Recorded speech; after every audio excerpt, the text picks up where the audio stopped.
प्रिय दर्शकों, श्री राम ज्योति संस्थान चैनल पर आप सभी लोगों का स्वागत है। मैं हूं अशोक कुमार मिश्रा। आज आप लोगों के समक्ष विवाह और दाम्पत्य सुख इस विषय पर चर्चा करना चाहता हूं। इस विषय पर कुछ प्रकाश डालेंगे। तो चलिए देर न करते हुए मैं वीडियो स्टार्ट करता हूं। जन्म कुंडली में सप्तम भाव जो है, सप्तम भाव मतलब ए भाव, ये जो है दावे इसका दाम्पत्य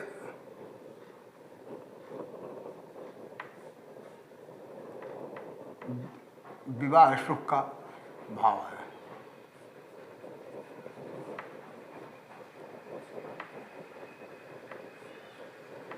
ठीक है। और इस भाव का कारक जो है, कारक ग्रह शुक्र है।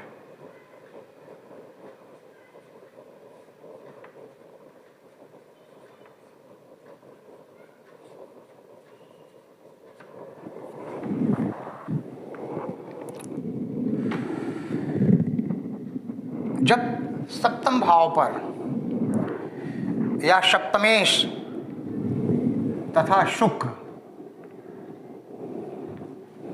शुभ हों,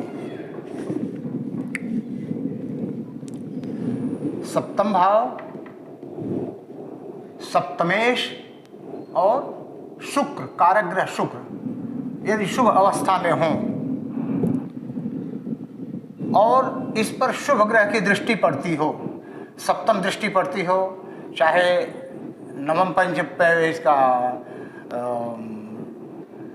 5-9 का दृष्टि पड़ती हो, नवम पंचम दृष्टि या तृतीय दशम दृष्टि पड़ती हो, तो जो है ये जातक को पत्नी का सुख मिलता है। अब जैसे मान लीजिए, एक मिनट, एक कुंडली है,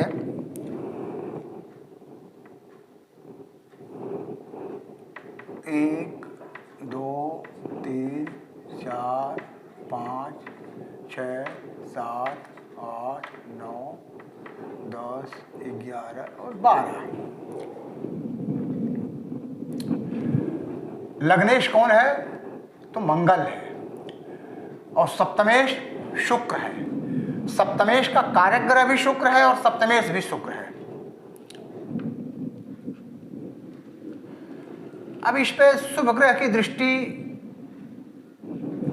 पड़ रही है कि नहीं पड़ रही है, उसको देखेंगे। तो शुभ ग्रह में बृहस्पति की दृष्टि देखेंगे, क्योंकि सप्तम दृष्टि मंगल का तो पड़ेगा, ये ठीक नहीं है। बृहस्पति का 1, 7, 8, 9, शनि का भी ठीक है। तो इसमें ऐसा है कि मतलब सप्तम भाव पर, सप्तमेश पर, सप्तमेश शुक्र है। ठीक है। तो सप्तम भाव और सप्तमेश पर या शुक्र बाई चांस मान लीजिए कि जो कारक ग्रह है वो कहीं और बैठा रहे, यहाँ पे दूसरा, यहाँ बुध बैठ जाए, ठीक है, और शुक्र यहाँ बैठ जाए, तो शुक्र पे अगर शुभ ग्रह का प्रभाव पड़े तो जो है वो पति पत्नी में दाम्पत्य जीवन सुखी रहता है।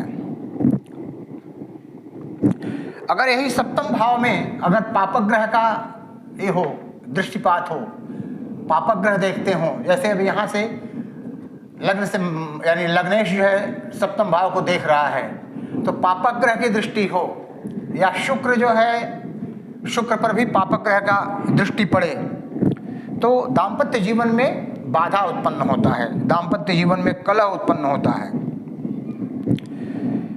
उसी तरह से चंद्र कुंडली में भी लिया जाता है।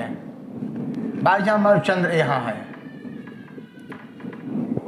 तो चंद्र कुंडली में अगर बनाएंगे इसका, तो सप्तम कहाँ जाएगा? 1, 2, 3, 4, 5, 6, 7, सप्तम इधर जाएगा। तो मतलब सप्तम भाव में मकर राशि है, मकर राशि का स्वामी शनि, तो दशमेश पर जो है इसकी दृष्टि या शुभ ग्रह की दृष्टि अगर पड़े तो जो है दाम्पत्य जीवन अच्छा होता है, और यदि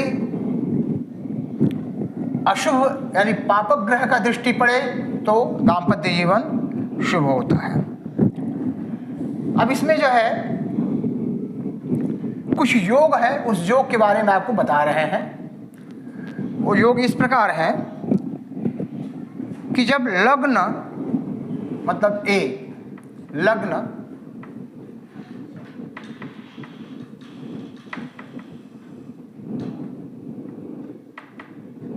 ठीक है, लग्न द्वितीय चतुर्थ सप्तम अष्टम और द्वादश भाव में मंगल स्थित हो, मतलब लग्न पे यानी प्रथम भाव, द्वितीय भाव, चतुर्थ भाव, सप्तम भाव, अष्टम भाव और द्वादश भाव,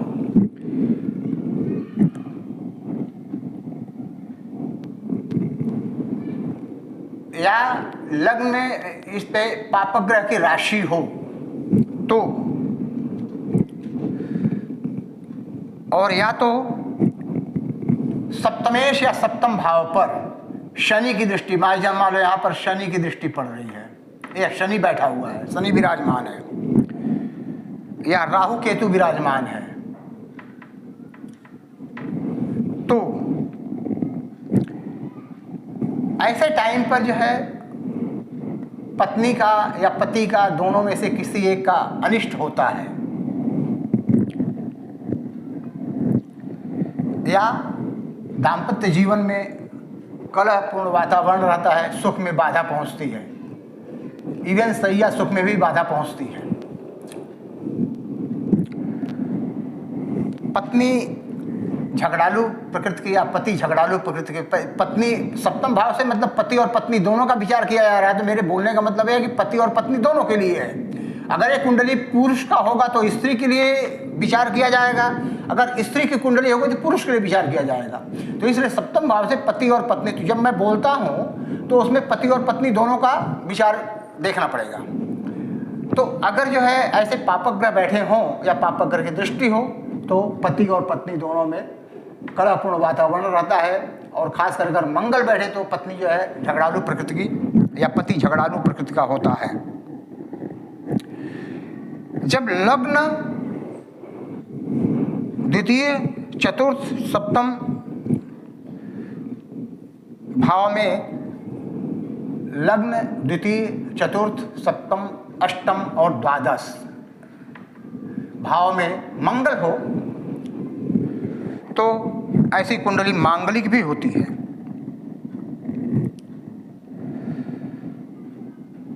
लग्न में स्थित मंगल की दृष्टि जो है, यहाँ बाईचंद मंगल बैठा है तो मंगल की दृष्टि चतुर्थ भाव पड़ती है, सप्तम भाव पड़ती है और अष्टम भाव पड़ती है। तो चतुर्थ भाव से सुख देखा जाता है, सप्तम भाव से दाम्पत्य जीवन देखा जाता है, और लग्न तो मतलब ये ही है, इस पे क्या बोलते हैं स्वास्थ्य वगैरह देखा जाता है, और अष्टम भाव से अपना दुर्घटना या बीमारी वगैरह का, मतलब कोई बड़ी बीमारी के बारे में मतलब विचार किया जाता है। तो अगर इन भावों में मंगल की दृष्टि पड़ रही है, लग्नेश मंगल की दृष्टि पड़ रही है, तो वो इस टाइप का मतलब यानी पत्नी सुख में या पति सुख में कमी, दाम्पत्य जीवन कलहपूर्ण और रोग से ग्रसित होता है, स्वास्थ्य खराब होता है। इसी प्रकार मंगल की अष्टम दृष्टि, बाई चांस मान लो मंगल अगर ये यहाँ पर है मान लो, तो मंगल की अष्टम दृष्टि सप्तम भाव पर पड़ती है, और सप्तम भाव पर मंगल की अष्टम दृष्टि अशुभ होती है, वो मरणात्मक जो है परिणाम लाती है। या मंगल स्वयं अगर बैठ जाता है सप्तम भाव में तो और खासकर अगर नीच राशि में बैठता है तो मरणात्मक स्थिति लाता है, पति या पत्नी के मृत्यु को प्रभावित करता है। चौथे भाव में मंगल की दृष्टि और सप्तम भाव में पड़ती है। अगर चौथे भाव में अगर स्थित मंगल है तो उसकी चौथी दृष्टि कहाँ पड़ेगी? सप्तम भाव पड़ेगी, जो कि वो क्लेश उत्पन्न करता है, सुख में बाधा उत्पन्न करता है, क्लेश उत्पन्न करता है। अष्टम भाव में अगर दृष्टि पड़ रही तो स्वयं के लिए खतरनाक है। मंगल यहाँ पर अगर यहाँ मंगल है, लग्न में मंगल है और उसका अगर अष्टम भाव पर दृष्टि पड़ रहा है तो स्वयं लग्न जो है स्वयं का है, खुद का जिसका कुंडली है उसी का लग्न है, इसलिए उसके स्वास्थ्य पर डायरेक्ट मतलब प्रभाव पड़ता है। और ये पत्नी के लिए या पति के लिए घातक होता है। तो ये जो है 3-4 जो है योग है जिसके कारण जो है इसमें दाम्पत्य जीवन या वैवाहिक सुख देखा जाता है, जिसमें मोटे तौर पे सीधे सीधे ये सिंपल तरीका है कि सप्तम भाव पर शुभ ग्रह की अगर दृष्टि पड़ती है तो शुभ प्रभाव देते हैं, अशुभ ग्रह की दृष्टि पड़ती है तो अशुभ प्रभाव मिलता है। मंगल की अगर दृष्टि रहती है डायरेक्ट तो और भी नीच राशि में तो मरणात्मक मतलब विषय क्या बोलते हैं फल मिलता है।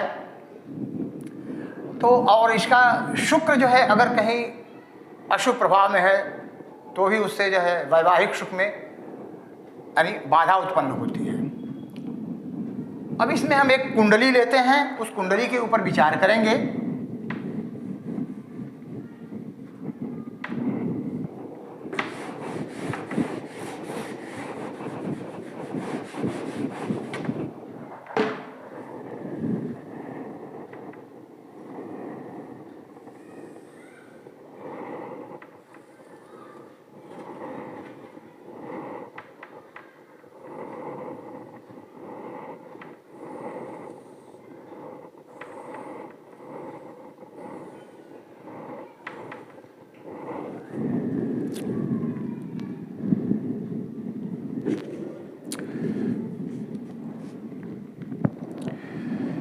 कन्या लग्न की कुंडली है।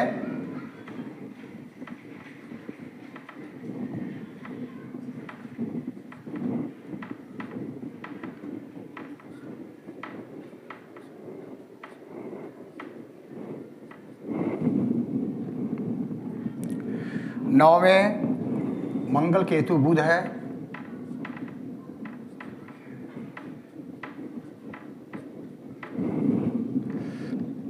10 में सूर्य, 11 में शुक्र है।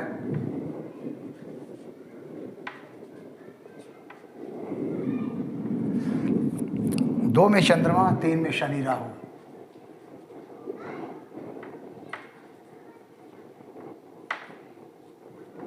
एक, दो, 3, 4, 5, 6, 7, 8, 9। ठीक है।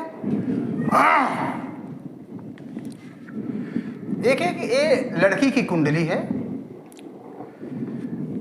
लड़की जो है डिफेंस डिपार्टमेंट में सर्विस करती है।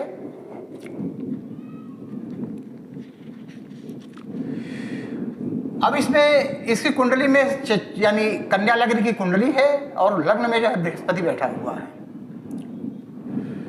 चतुर्थ भाव का अगर विचार करें तो चतुर्थ भाव पे धनु राशि में मंगल बुध के साथ केतु बैठा हुआ है और डायरेक्ट शनि और राहु की दृष्टि धनु राशि पे यानी सुख भाव पे पड़ रहा है। उसी प्रकार बुध की भी दृष्टि मिथुन राशि पे पड़ रहा है। यहां पर राहु उच्च का है, इसलिए और उसका यानी प्रभाव बढ़ रहा है।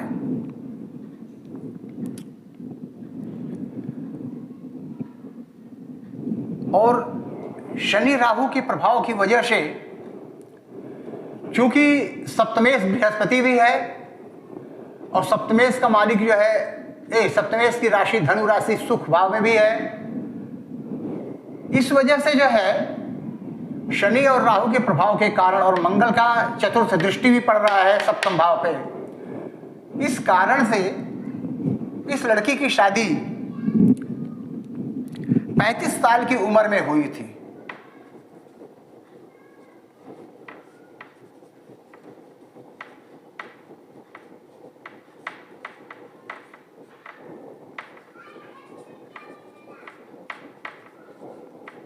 ओके,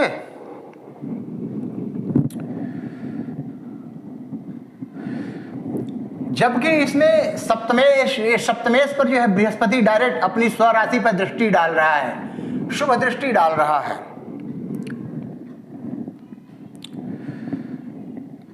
और शनि का 7, 8, 9, 10 और शनि की भी दृष्टि पड़ रही है यहां पर, और मंगल की भी दृष्टि पड़ रही है।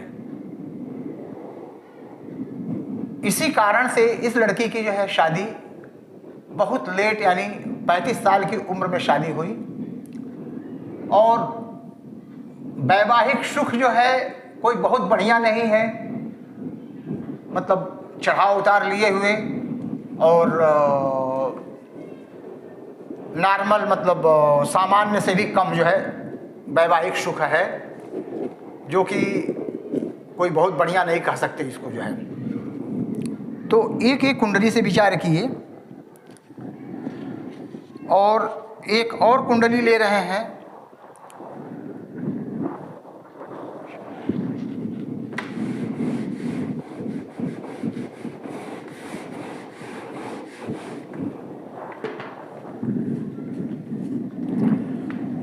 कुंभ लग्न की कुंडली रहेगी।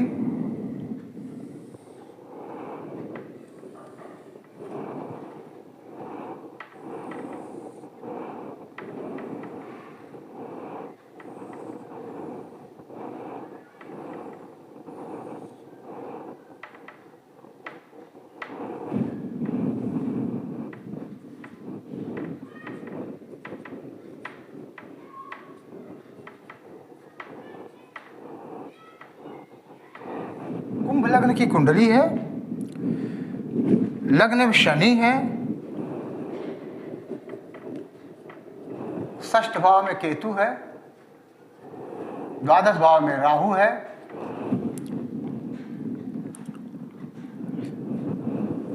सप्तम भाव में मंगल है, सूर्य बुध शुक्र अष्टम भाव में है,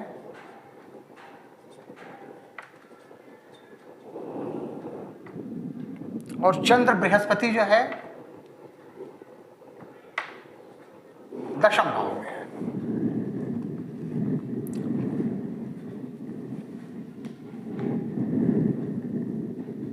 तो इसमें जो है सप्तम भाव में सिंह राशि में मंगल है, और इसका जो कारक ग्रह है शुक्र, वो अष्टम भाव में दुह स्थान में बैठा हुआ है।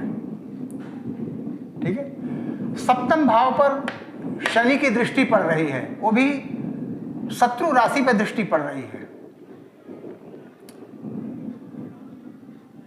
चंद्रमा, ये लड़की की कुंडली है, लड़की की कुंडली में चंद्रमा जो है, जो कि मन का कारक है, चंद्रमा नीच राशि में बैठा हुआ है। चंद्रमा के का जो घर है, यानी कर्क राशि षष्ठ भाव में है, कर्क राशि में केतु और राहु बैठा हुआ है। तो ये इसके ग्रह हैं। तो इसके मुताबिक अगर देखेंगे तो यहाँ पर शनि की दृष्टि पड़ रही है, और मंगल भी है, और बृहस्पति का दृष्टि नहीं है। राहु का कितना है? नहीं, राहु का भी नहीं। हाँ, ठीक है। तो शनि की दृष्टि पड़ने की वजह, शनि मंगल का मतलब यहाँ पर शनि की दृष्टि और मंगल ऑलरेडी यहाँ पर है, इसकी वजह से इस जातिका की कुंडली, इस जातिका की जो शादी हुई है वो 45 वर्ष पे शादी हुई है इसकी।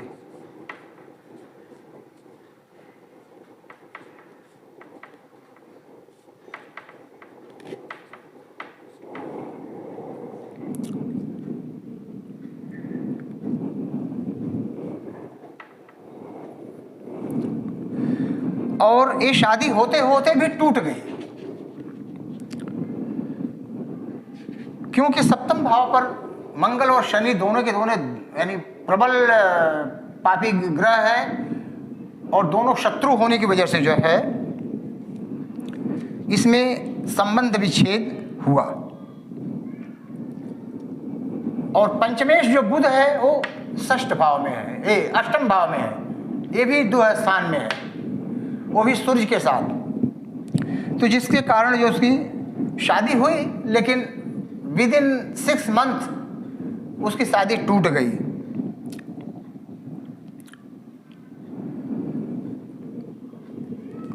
तो ये 2 कुंडली आपको मैं बताया हूं। इस कुंडली के माध्यम से आप जो है विवाह योग, दाम्पत्य जीवन, दाम्पत्य सुख के बारे में आप जानकारी लिए होंगे, जान गए होंगे। अब आपको आगे हम जो है व्यभिचारी योग बताते हैं।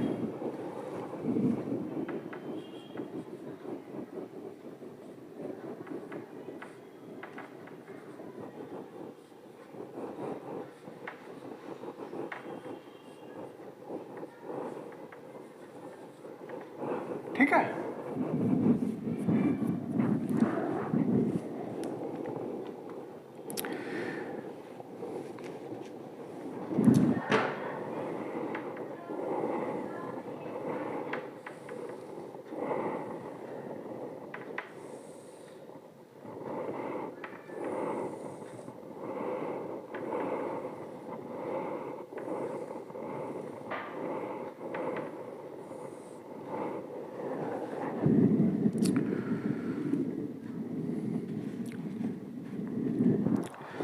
तो व्यभिचारी योग का पहला क्या है?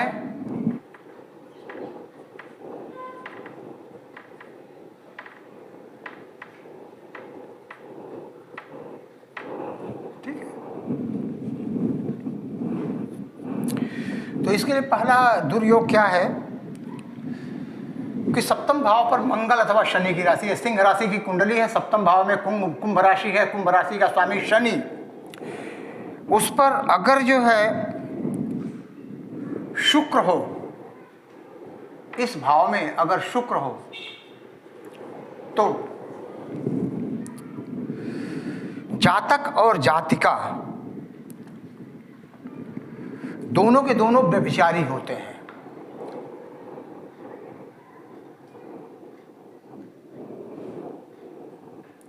अगर इसमें सप्तम भाव में शनि का घर हो और शनि के घर में अगर शुक्र हो तो जातक और जातिका दोनों व्यभिचारी होते हैं। ये पहला योग है। ठीक है, सप्तम भाव में या सप्तम भाव के अलावा चाहे यहां पर चाहे कहीं भी केंद्र में चंद्र मंगल की युति हो एक साथ। बाई चांस मान लो यहां पर हम ले लेते हैं, चंद्र मंगल की युति अगर है यहां पर,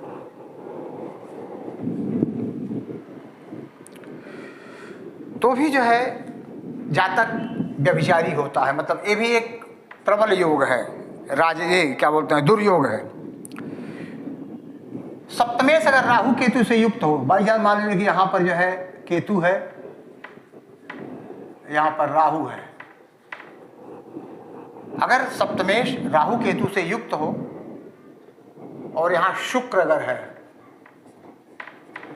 तो भी जातक या जातिका कोई भी लंपट होता है, लंपट या व्यभिचारी होता है।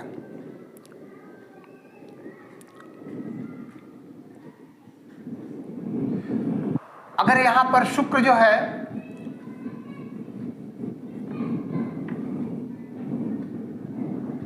कुंभ राशि में शुक्र बैठा हुआ है, तो भी जातक कामी होता है, व्यभिचारी होता है।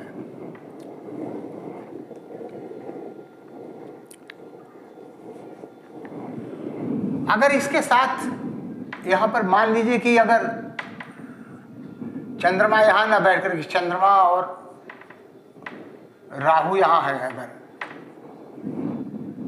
यानी इस कुंभ राशि में शुक्र, चंद्रमा और राहु ये तीनों ग्रह एक साथ बैठे हैं, तो जातक का अनेक स्त्रियों के साथ संबंध होता है। अब अनेक में 2-3 हो सकते हैं, ज़्यादा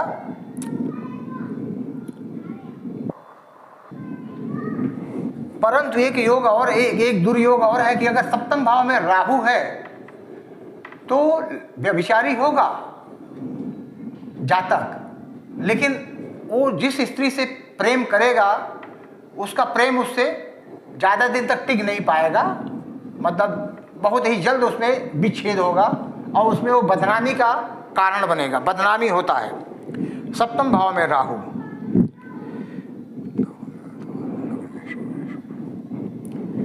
सप्तम भाव में या लग्न में अगर सूर्य और शुक्र हो, या यहां पर अगर सूर्य शुक्र हो तो जातक की पत्नी या जातिका की पति, ये दोनों बहुत लंपट या चंट होते हैं, मतलब कुटिल होते हैं, कुटिल विचार के होते हैं।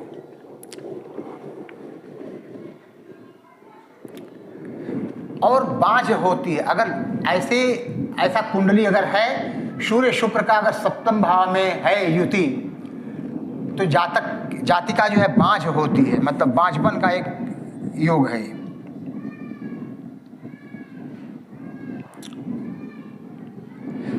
अगर सप्तम भाव का स्वामी अथवा पंचम भाव का स्वामी, सप्तम भाव का स्वामी शनि अथवा पंचम भाव का स्वामी बृहस्पति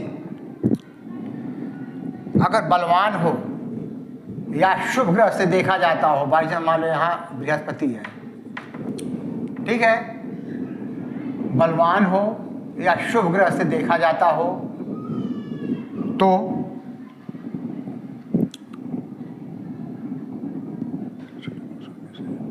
और छठे भाव के स्वामी से युत या दृष्ट हो, तो छठे भाव का स्वामी बाई चांस मान लो अगर यहाँ पर है, तो उससे अगर इसका दृष्टि पड़ती हो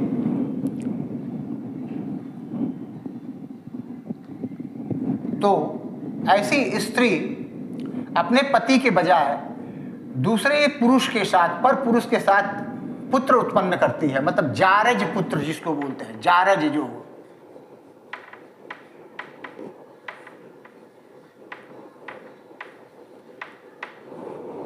जारज जो मतलब पंचमेश पंचम में हो और शनि की दृष्टि पड़ती हो, यानी पापग्रह की दृष्टि पड़ती हो, भले यहाँ अगर मंगल की दृष्टि पड़े, मंगल की दृष्टि नहीं, शनि की दृष्टि, शनि मतलब षष्ठेश की दृष्टि पड़ती हो, तो ये जारज योग होता है।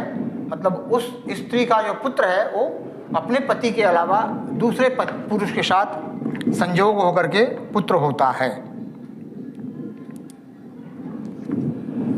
बाई चांस मान लीजिए कि अगर यहां पर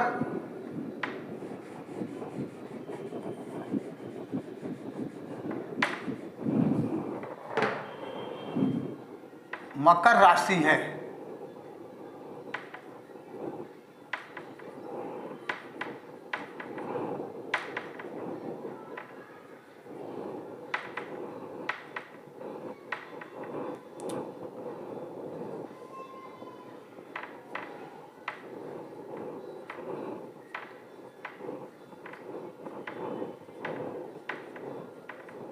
और मकर राशि में बृहस्पति हो,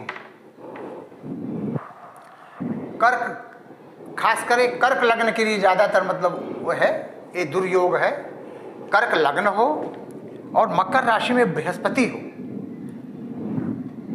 बृहस्पति चूंकि मकर राशि में नीच का होता है और नीच का बृहस्पति अगर यहाँ पर सप्तम भाव में है तो पति पत्नी के स्वास्थ्य में, पति पत्नी के व्यवहार में, आचार विहार में विघटन उत्पन्न करता है और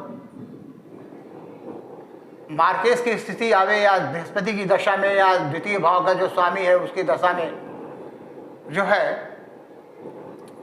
पति या पत्नी दोनों में से किसी की मृत्यु भी हो सकती है। अगर नहीं भी मृत्यु होगी तो भी कम से कम नहीं तो अक्सर जो है बीमारी से ग्रसित रहेगा और कलहपूर्ण वातावरण रहेगा। क्योंकि शनि का स्वामी जो है, सप्तमेश का स्वामी शनि वही जो है अष्टमेश का भी स्वामी है, इसलिए खासकर बीमारी से ज़्यादा ग्रसित रहेगा। तो ये जो है मैं आपको 2-4 योग इसमें बताया, व्यभिचारी योग भी बताया, और एक है इसका बहुत ही उपयोगी टॉपिक है। इसको जो है